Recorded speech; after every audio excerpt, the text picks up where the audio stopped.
Hey guys, it's Siralum1. So I've been working really hard and I put together this objectives guide so that you can complete all 51 objectives if you need any help. I was able to get all objectives completed after my critical mode let's play, which is finished now. I wrapped up each and every one into this handy little guide for you. So let's open up our menu and take a look at the objectives. Use the annotations and timestamps to click on the objectives that you need to see. You can use this as an option to jump to the ones that you're specifically having trouble with.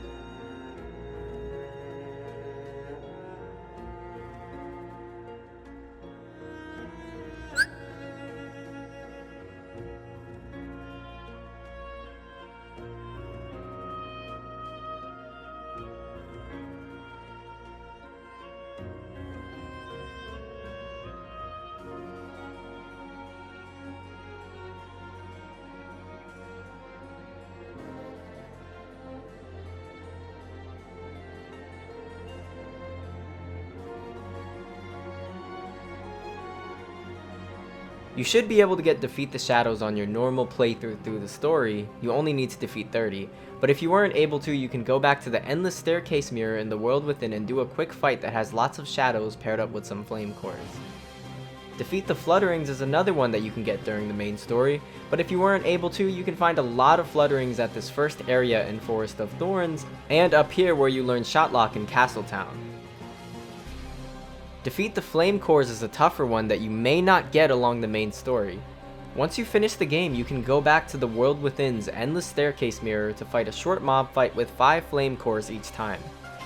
Defeat the Neoshadows isn't too bad. If you need a place to find Neoshadows after you finish the game, you can find them in the first underground fight and in the later waves of the final battle area in Depths of Darkness.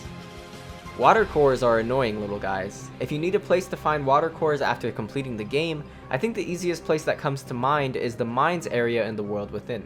Just remember, you'll have to do a mob fight to exit the mirror every time, so if you aren't okay with that, you can find them in the final battle area in the Depths of Darkness. Earth cores are the new final heartless introduced in this game. If you need a place to find them after beating the game, they're all over the Depths of Darkness.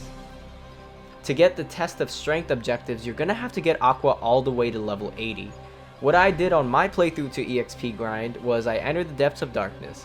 I went in, shotlocked the first 3 earth cores. After that, I touched the save point because I was on critical and need that focus gauge. Then I would go down to the underground arena and cast Blizzaga on the flame core, then 2 Thundagas. Usually doing that, I would get the tier 4 spells and use it to destroy everyone else here. Kill any stragglers and then head forward, and use full shotlock on the earth cores in the next area. After using it once, I air slide under them and use another shotlock to finish them off. Once they die and the new heartless appear, I use Thundaga a few times until I get that Thundaga finisher spell and use that. At that point, I would normally go back to the save point unless Mickey gave me the option to use Wayfinder. If he does, I stay and fight until I finish the Wayfinder. After the Wayfinder, then I definitely go back. And the reason why I go back is because I'm on critical mode, and dying in this area further on is absolutely not worth going to the third fight area because you will lose all of your EXP progress. Even without going to that third area, doing that easy pattern I explained to you gets 20,000 experience points every time. So after either the Thunders or the Wayfinder, head back to the save point and you can either go to Castletown for a small extra grind spot before returning, or do what I do and head to the end of Forest of Thorns so you can just walk right back in. Keep doing this stuff and you should be on your way to Test of Strength 3 in no time. If you don't like this method because of all of the teleportation, you can also just straightforwardly go to the endless staircase mirror in the world within over and over again for about 15,000 experience instead of 20,000, whichever one you like. To get Master of Counters, you need to be using Aqua's Counter Blast move. It's really easy. Anytime you guard an enemy with barrier, press X to use Counter Blast. It's best to try this on Shadow Heartless since they have the least HP and you're more likely to kill them with your counter. Do it 5 times and you'll earn Master of Counters. To get Master of Fire, you need to use the fire spell to finish enemies off, which is default shortcutted to L1 and circle. As long as the fire is the last thing that hits them to kill them, it will count. Just remember, flame cores should be invulnerable to fire, so don't try to kill them with it. To get Master of Ice, it's the same thing, but you need to use Blizzard to kill them. Make sure that your Blizzard spell is the last thing that hits the Heartless in order to finish them off. After 30 Heartless, you will unlock Master of Ice. To get Master of Lightning, it's the same thing, but you need to use Thunder Magic as the final strike on the Heartless. As long as their HP is low enough to where the Thunder will be the last strike to kill them, it will count and you will unlock this after doing it to 30 Heartless. Frozen Rail Ride asks that you slide on a Blizzaga rail for a long distance. To do this, go to the Castle of Dreams and head as close to the castle as possible. Turn around and shoot a straight Blizzaga. Ride it for as long as it will go and you should unlock this one. Icebreaker is a little tricky. You need to get at least 5 Heartless into the frozen state and then shatter them. A good place to group up a bunch of enemies into one Blizzaga spell is this Darkside area of Forest of Thorns. You need to be a low enough level to where your Blizzard isn't going to insta-kill the shadows though, so you may need to start a new game plus to unlock this if you're way too strong. Getting magic advantage is easy. Go up to a flame core and cast Blizzard on it. Or if you prefer, you could always cast fire on a water core too. Fight and Flight is an easy objective. Defeat 5 Heartless while in midair. You should get this over the course of the game naturally, but if not, you can find a big group of Flutterings to air combo in the first area of Forest of Thorns. To get Excellent Aim, you need to earn an Excellent while performing Shot Lock 5 times in a row. If you're having trouble hitting the Excellents, use this tip. It's better to hit too late than too early. If you hit X while the circle is not yet touching the reticle, you will get a good rating. But if you wait and hit X even after the circle is closed in past the reticle a little bit, you should still earn an excellent rating. So remember, too late is better than too early. Stylish Moves is unlocked when you have defeated 50 Heartless while in a style change. The only style changes in this game are Spellweaver and Wayfinder. To get Spellweaver consistently, you need to combo without using magic so those tier 4 spells don't get in the way. Once you're in Spellweaver, go ham on Heartless. A fine finish is something you should definitely earn over the course of the game. You just need to activate Spellweaver once and combo enough to where you'll get the finish command to pop up. At that point, just press triangle and use the finish. Easy. Wardrobe Weaver is basically the same thing as a fine finish, but you need to put one piece of clothing in every wardrobe slot. Just dress Aqua up, combo enemies without magic to get Spellweaver, and use the finish to unlock Wardrobe Weaver. All you have to do to unlock the Trendsetter objective is put on any piece of clothing in a wardrobe slot. Super easy. To get Street Lamp Striker, you need to hit 20 street lamps in Castletown. But I've noticed that sometimes I would hit the street lamps and the counter would act finicky and not count the lamps I've hit. Just make sure you attack them thoroughly, maybe until the target reticle disappears to make sure that they're counting. After taking a stroll through Castletown and hitting all that you see, you should get Street Lamp Striker in no time. To get top of the town, go to Castletown and jump to this area near the gear where you learned Air Slide was. Follow the platforms I show here and you'll make it to the highest point in the town.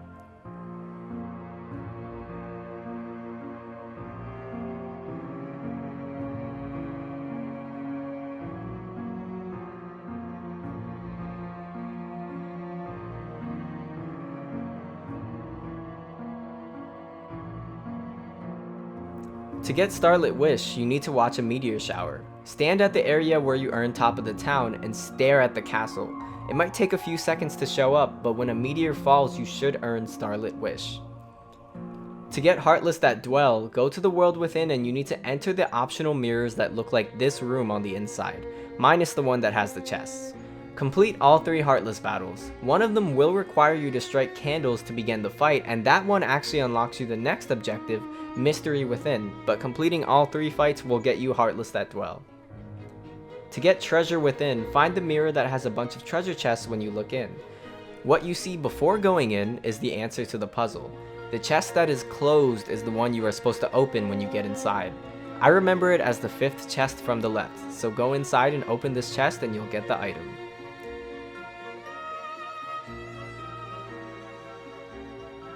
To get Gem Gatherer, you need to collect 7 glowing gems in the mines area of the world within. The first gem is to the left of the first mirror. The second gem is to the left of the second mirror. To get the third one, use the second mirror and position the platform to spawn at its lowest point. Jump on the platform and you should be able to pick it up. The fourth gem is up on the trail after the second mirror. Break the boxes on the left to reveal it. The fifth gem is at the battle area. Break these boxes on the left to find it. The sixth is also in the battle area. It'll be to the right, resting on this rock. The final gem is accessed using the final mirror. Position the platform to spawn in the direction opposite of where the mega elixir is to where this floating rock is. Run up and you should be able to collect it.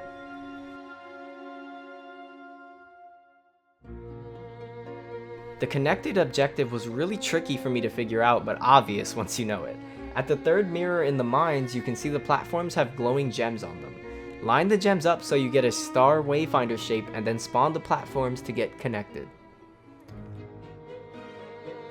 To get Queen of the Rink, you need to perform Spellweaver's finish on the Phantom Aqua boss battle. While fighting the third Phantom Aqua, instead of using Counter Blast when you block her, jump out of your barrier and combo her. This way you can build up meter for Spellweaver without actually killing her before getting the finish. If you accidentally kill her before getting a spin on her, press L1, R1 and options at the same time to soft reset and press continue to pick your game back up at the last checkpoint to try again quickly. If you already defeated the Phantom Aqua, you may have to start a new game plus to get the chance to fight her again, as I'm not sure if this works on the secret boss or not. To defeat the Darksides in Forest of Thorns, you need to defeat the 3 optional Darksides that appear throughout the area. The ones you're looking for are the ones that do nothing but shoot out from their bellies, not the actual boss battle Darksides. One is after you go up this slope, the second one is right past them in this next bigger area, and the third one you can find by going up the platforms and then dropping through this hole right before advancing to the next area. Prickly Problem is pretty easy to get. You need to destroy 50 of the ivy branches. Just make sure you use your fire spells to break the red ones as you make your way through the Forest of Thorns. There are 3 fairy bouquets hidden in the Forest of Thorns. The first one is through the left path at the split at the beginning of the world. Fight the Heartless and then check the ground. The second one is at the big area with the second Darkside, to the left under the chest hidden by red thorns. The third one is at the final area where there are a lot of ivy branches. Take the right path with the red thorns and you'll find it here.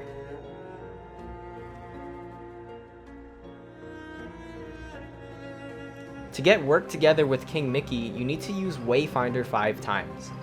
Mickey is only in your party in the depths of darkness. Fight Heartless there, and whenever you get the Wayfinder trigger, use it, and after 5 times this should unlock easily. To unlock Turn the Tide, you need to finish the first Demon Tower boss battle in Castletown with Spellweaver. You can't unlock this in your first playthrough, so you're gonna have to carry over your save file to a new game plus and try to get the finish to line up with the Demon Tide's HP. The Demon Tide takes more damage when his eyes are yellow, so aim the finish for that. If you mess up, it's no big deal, press L1, R1 and options at the same time to soft reset and hit continue to start from your last checkpoint. There are 9 treasures in Castletown. The first one is a map in the big chest on the right hand side when entering. The next one is to the left after passing the fountain, down near the gear where you learn double flight. The third chest is in this little hole area under the gear where you learn double flight. This is a Zodiac chest that only appears after completing the game. The fourth chest is on the way to the underground path, but to the left against this back wall. This is a Zodiac chest that only appears after completing the game.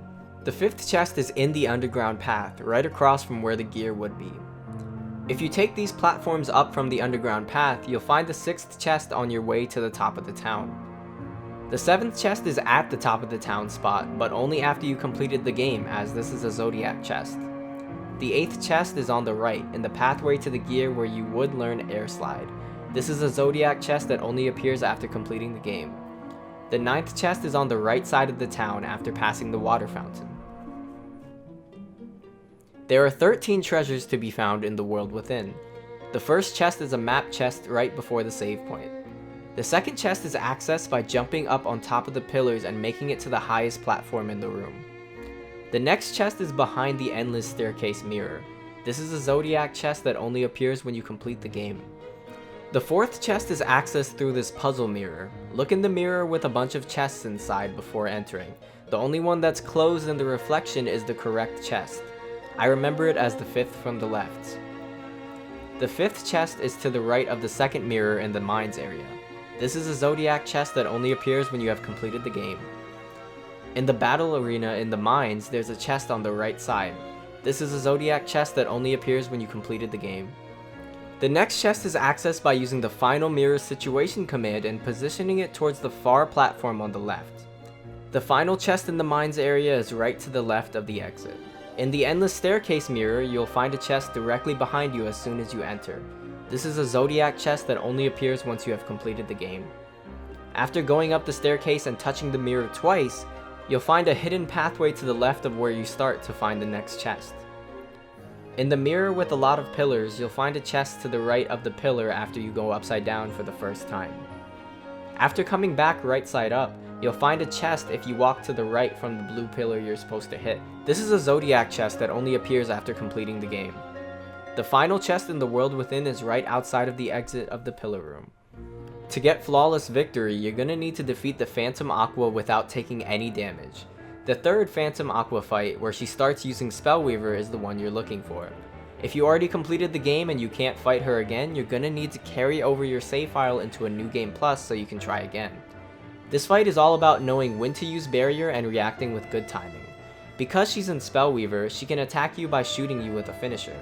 If 3 of her clones shoot at you at the same time, you can block the shots and catch her when she lands on the floor to combo her. Her walking attack has changed so that now, if you touch her while she was walking, a bunch of clones come out. I use Thunder when this happens so I can quickly find the real one and attack her. She can appear near you for an immediate strike or make 2 teleportations before striking you with her Keyblade.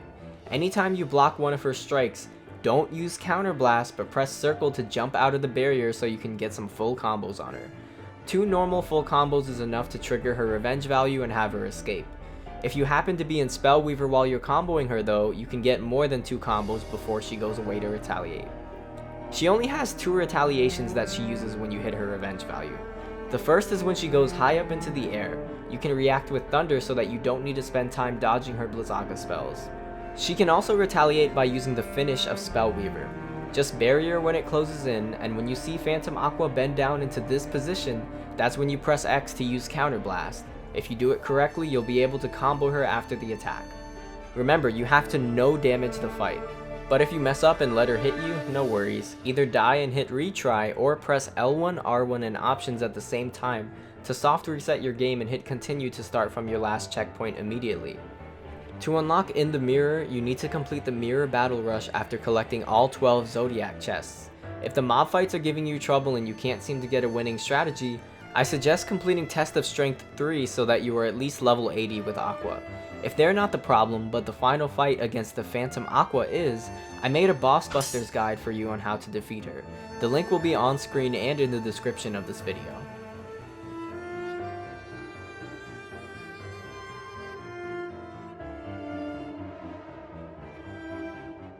After finishing the game and having a complete save file, 12 new treasure chests appear in the worlds for you to collect. These are the chests that you would use to unlock the Mirror Rush in the world within. Here are the 12 locations of the chests. Starting with Castletown, go down in this little hole area under the gear where you learn Double Flight. On the way to the underground path, stop and go left against this back wall. Head up to the spot where you earned the Top of the Town objective. There will now be a chest there with a Zodiac piece. Head towards the area where the gear with air slide was. On the right hand side of the path, you will find the next Zodiac chest. Now let's go to the world within. The first Zodiac chest is right behind the endless staircase mirror. In the mines area, you'll find the next Zodiac chest right next to the second platform's mirror. At the battle area in the mines, head to the right side for the next Zodiac chest. Enter the mirror that contains the endless staircase. Immediately upon entering, the Zodiac chest should be directly behind you. In the mirror with the upside down room, after coming right side up for the second time, find the blue pillar you would use to advance to the next area. Before hitting it, head to the right of that pillar and you should find a Zodiac chest. Upon first entering Forest of Thorns, you'll find a Zodiac chest down in the first ditch, under the branch you would use to slide forward. When you're making your way through the thorns and get to this split, go to the left and fight the Heartless. After defeating them, you'll find the Zodiac chest in this little area. In the depths of darkness, head to the very final area with the bright light. Look on the right side of this area and you'll find the final Zodiac chest on this platform here.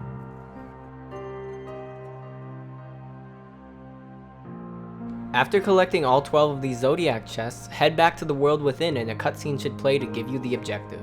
There are 12 treasures to find in the Forest of Thorns. The first chest is a map that you find immediately upon entering and breaking a few thorns. The second chest is down in the ditch below, right past that. This is a Zodiac chest that will only appear once you have completed the game. When you enter the big area with all the Flutterings, find this branch and slide all the way up to find a treasure chest up on a high platform. The fourth chest is to the left when you get to this split in the pathway. This is a Zodiac chest that only appears after completing the game.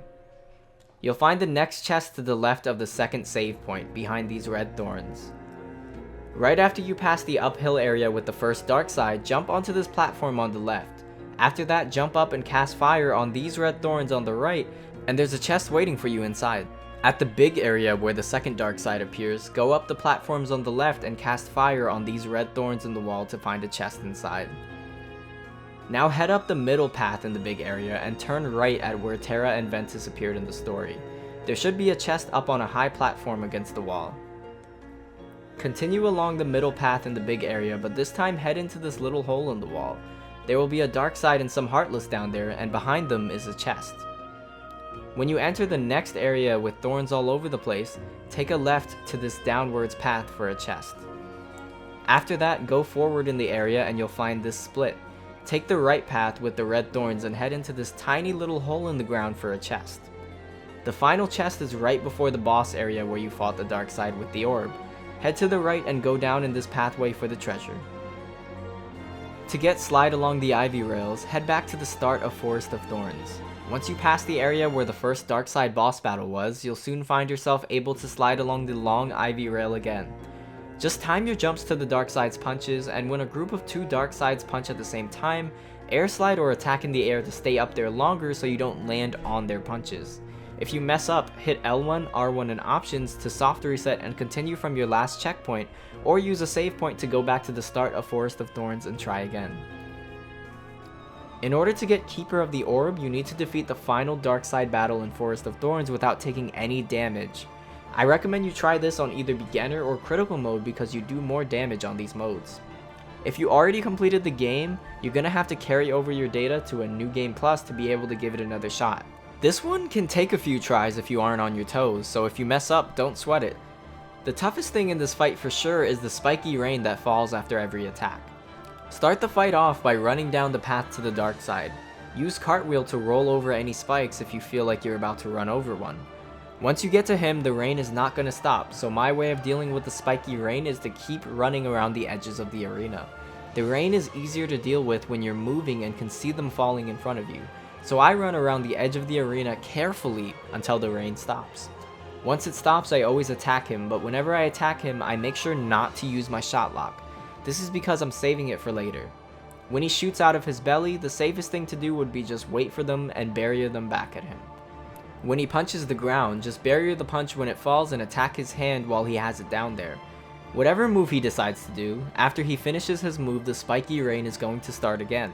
This is how the fight works. After he completes an attack, he starts the rain back up again, so again, run carefully around the edges of the arena to avoid getting hit. After the rain stops, you know what to do. Start attacking again. Repeat this until you can get him just a bit into 2 bars. As soon as you see that you're able to target his head, it's time to shot lock. This is what we saved our shot lock for. If we use the full shot lock on his head, we should be able to do enough damage to skip his laser DM, which nobody wants to go through. So do your full shot lock, and after it finishes, do another and use up all of your focus. This should be enough to kill him before he starts his desperation move. But if you're really low level, you may have to use a couple of Firaga spells or attack him after that to finish him quickly. If you weren't fast enough and you do end up getting into the laser phase, you can either reset and try again, or try to time your cartwheel so that you don't get hit with the lasers. Be careful, the lasers are very fast on critical mode. The final area of the game, Depths of Darkness, has 6 chests for you to collect. The first chest is right after the 3 earth cores, the big map chest. The second chest is when you take the underground pathway around the corner to the right after the save point. The chest will be to the far right just a bit after the Heartless that appear. The The third chest is right past the first big heartless battle arena. It's sitting in this corner on the right. The fourth chest is right past that one, on the left, just before entering the second big heartless battle arena. The fifth chest is at the final area where the bright light to Destiny Islands is. It'll be on the left hand side here. The sixth and final chest of the game is also in the final area with the bright light. On the right side of the room, it'll be sitting on this platform here. This is a Zodiac chest that only appears after you've completed the game. The lingering memories are small collectibles that only appear after you have completed the game and saved a file. There is one lingering memory stamp in each world. The lingering memories in Castletown is up on this rooftop on the left side of the map. It's facing the side away from where the gear where Double Flight was. The lingering memories in the world within is to the left of the save point. Jump up onto this pillar here and you'll find it sitting here. The lingering memories for the Forest of Thorns is a little trickier. At the big area, go up the main middle path and fall into this little hole in the wall. There will be a Darkside and some Flutterings to fight. After they're out of your way, you'll see it right on the floor here. The lingering memories for the Depths of Darkness is right at the entrance of the underground path. Start from the save point and make a right to fall into this hole. At the bottom of this hole on the wall is where you'll find the final lingering memory stamp.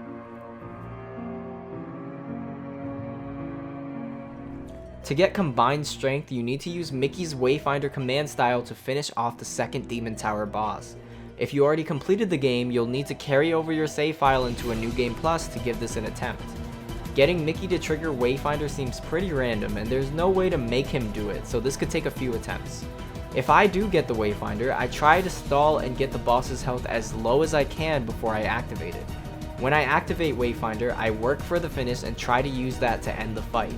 If he's at very low health and you have the finish command available, make sure that the boss's eyes are yellow before you use the finish to kill him.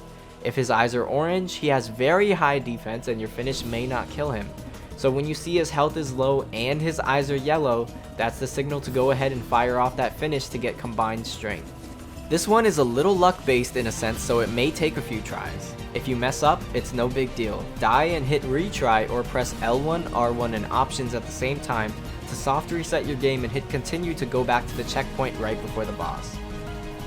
The final objective in this game is Critical Conquest, and it wants you to complete a playthrough on Critical Mode. Critical Mode in general is the hardest mode of the game, with no Combo Master, no Leaf Bracer, no Second Chance, less HP and MP, and no enemy drops. But you still do a lot of damage on Critical, and I do find it to be the preferred difficulty to play for fun. Carry over your old save file so you have all of your items and objectives and just run through Critical. Most people start having trouble at the final boss, and that's the reason why I made a Boss Busters guide for him, so that when you get to him on Critical, you'll be able to beat him. I'll put a link on screen and in the description of the guide if you need help with that boss.